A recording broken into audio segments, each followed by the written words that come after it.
at the intersection of digital trust and certification. So my question to you is, how directly do policy and trust frameworks influence which businesses succeed and which ones fail? Thank you very much for that very good question. To be able to assure your customers, your stakeholders, that you have put the necessary guardrails, you have the necessary governance, to protect whatever information you have about them. It is very important that you put in the necessary frameworks, the necessary policies around it. And as I'd mentioned earlier, there's quite a lot of regulations that have come up as a result of ensuring that there's some bit of governance. How we are doing, how we are operating, there's some level of governance around that. So I'd mentioned, like right now, because of what we are seeing with the advancement and the use of artificial intelligence, the European Union, being ahead of the pack, have come up with their own act on the usage of artificial intelligence, just the governance and the guardrails of using artificial intelligence. Even here in Kenya, we do have our own artificial intelligence strategy. There are regulations that are the discussions around the use of artificial intelligence, because we are seeing so many risks out there. Deep fakes, it's not possible. Right now, because of remote working, there's a lot of conversations that are happening via Zoom or Google Meet. But it's possible that that person you're talking to is not the Awor that we know. It's an AI version of Awor. So how do we make sure that then we are able to put the necessary guardrails around that? And even in our own systems, in our own organizations, as we are trying to scale and we're considering using AI, how do we make sure that it's not a garbage in, garbage out kind of situation, that we're not relying on automation, and yet the processes that we have initially have some issues that needed to be fixed. So those are some of the policies that we're seeing around the use and adoption of AI. There's also, I mentioned the policies around data protection. So data, we are saying, is the new oil, is the new gold. For an attacker or a hacker to be able to access your data, that means they have everything regarding you. They can impersonate you, they can defraud you, and all that. So it's important that that data is protected, and that's why we have, again, from the onset of the general data protection regulations, again from the European Union, we see so many countries coming up with their own regulations around the protection of data, the protection of personal identifiable information. This is information that can be able to identify this is Peter, this is Awor, or this is George. So it's very important that you make sure that that information is safeguarded, and and organizations need to make sure that they do that. What the other thing that we're seeing is there's the Computer Misuse and Cybercrimes Act. That one was being quoted quite a lot during the Gen Z Maandamano phase, because what the act or the regulations has put in place is ensuring that whatever is being done via the internet, via the computer, is being done in the correct manner. And it's very important that we all, spare some time to go through these particular policies and regulations so that we don't find ourselves on the wrong side of the law. Great insight again, Caroline. And I like what you just said. And this question I would like to ask George and Peter, because they're in business, right? Whose responsibility is it to protect the business ecosystems? Because you're in this space, you operate with the people who are supposed to guard businesses, protect businesses, create policies, regulate. Whose responsibilities is it to protect businesses? And so far, from your observations, who is dropping the ball? I don't know. And just before you continue, I'd like to remind our audience that we are accepting questions. So feel free to ask questions, and even our live streaming audience, we are waiting for your questions, and we'll read them out and we'll answer them. Maybe one or two, not all. Go on, George. Okay. Thank you, Awor, for that question. So I think it's a shared responsibility. And what I mean, government policy can do two things.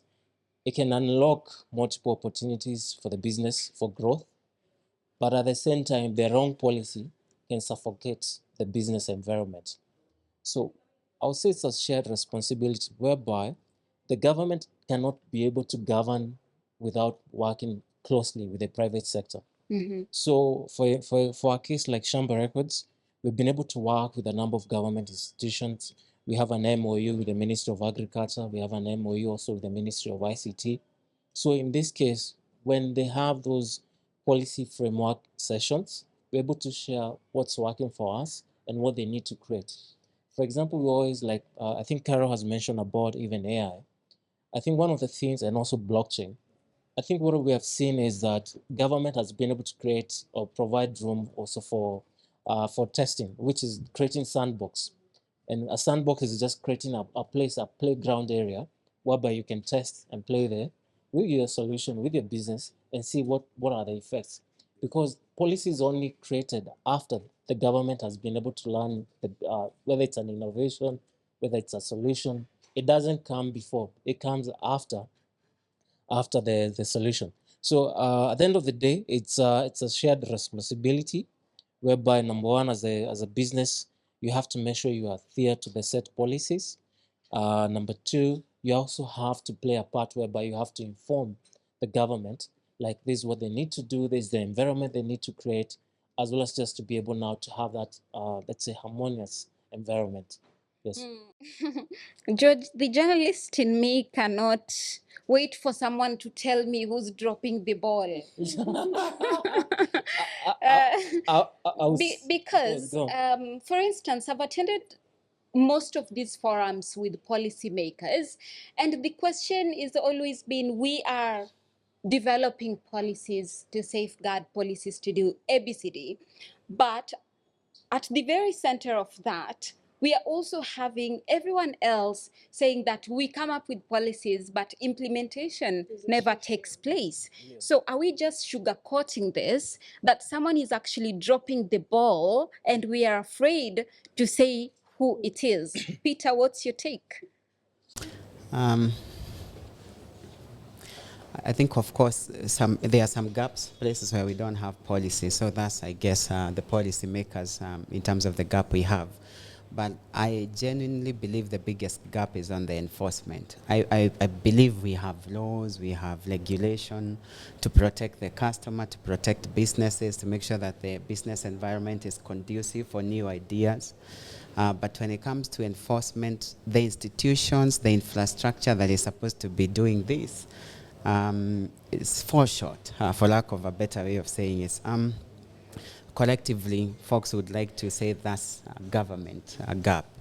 In my experience in the startup world, I think where we are not having a good traction, or good traction in general, matters businesses that are self-sustaining and that are scaling to create more value. And for me, the thing I care for is creating meaningful jobs for our young people, because we have very limited of this. Is when businesses are starting to do the job that should be done by the government, mostly on the infrastructure layer.